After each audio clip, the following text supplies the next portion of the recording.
દ્વારકાધીશ મિત્રો, તો સૌથી વધુ પરિવારોને કરિયાણું પહોંચે છે. આપણા બધા પરિવાર છે. અમારે હાલે છે ગુવાર બટેકાનું શાક, દાળ ભાત. શું કે બાપુ, શાંતિ મજામાં? બસ શાંતિ, આનંદ ભાઈ. જો ગુવારનું શાક થાય છે, દાળ ભાત થાય છે, રોટલી થાય, મહેરબાની છે ભાઈ. બાપુને ઉપર ભાઈ અખંડ નોરતા ચાલુ છે. આ અમારા ભગત આવી ગયા ભાત લઈને. દાળ ભાત ને શાક ની તૈયારી ચાલુ છે. દાદા મજામાં? તો બસ ભગવાન ના ભાઈ હાલે છે જય દ્વારકાધીશ. બધા મિત્રોને વિડીયોને બનેલો શેર કરજો, જેથી કરીને અમને પણ થોડો ઘણો સપોર્ટ મળી શકે. આ બધી વસ્તુ તમારા બધા મિત્રોની મદદથી હાલે છે, નાની નાની મદદથી હાલે છે.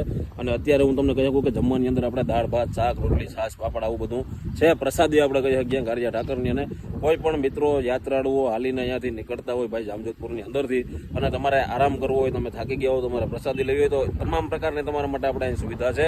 કોઈ પણ મિત્ર કે અહીંથી જતા હોય, ક્યાંય પણ દેવ દર્શને જતા હોય, હાલીને જતા હોય, તો એને નાવા ધોવા રહેવા માટેની સુવિધા પણ છે. અને આ તમારી આજુબાજુના એરિયામાં ક્યાંય પણ એવા વૃદ્ધ દેખાય કે જેનું આગળ વાહે કોઈ છે નહીં, જેનું શરીર કામ કરતું નથી, અને એને હવે ખરેખર એક જગ્યાની જરૂર છે, તો એ ભાઈ તમે અમારો નંબર આમાં આપેલો છે, કોન્ટેક્ટ કરી અને એ વૃદ્ધને પણ અહીંયા પહોંચાડી શકો છો.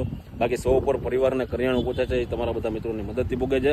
2 દિવસથી ભાઈ હમણાં હું બતાવવા ગયો હતો દવાખાનાના કામથી, એટલે હું હતો જામનગરની અંદર, આજે આવ્યો છું. એટલે બધા પરિવારોને કરિયાણું પહોંચાડવાનું છે. અહીંયા આપણે તેલનો ડબ્બો ને ઘણું બધું કરિયાણું લેવાનું છે. એટલે કોઈ પણ મિત્રો કાંઈ પણ જે કાંઈ થાય તમારાથી સહયોગ કરજો, સપોર્ટ કરજો, વિડીયોને શેર કરજો, અને છેલ્લે એક ફોલો તો કરી લેજો, એ પણ એક મોટો સપોર્ટ છે. અને કાંઈ પણ તમે આશ્રમની અંદર અહીંયા વસ્તુ મોકલવા માંગતા હો તો તમે ઘઉંના લોટ સિવાય તમે કોઈ પણ વસ્તુ મોકલી શકો છો, કારણ કે ઘઉંનો લોટ છે તો એ આપણી પાસે આવે છે આપણા મિત્રનો, એટલે એની કાંઈ આપણે આવશ્યકતા નથી.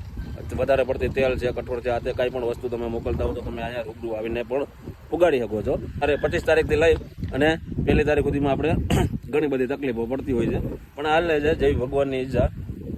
હાલો તો વધારે વાત નહીં કરું આજના વિડીયોમાં, એટલું જ. હવે જમવાની બધી તૈયારી હાલે છે, પ્રસાદી લઈ લેશું, બધાને લેવડાવી દેશું, અને મળી જાય પછી પાર્ટ 2માં પરિવારને કરિયાણા સાથે.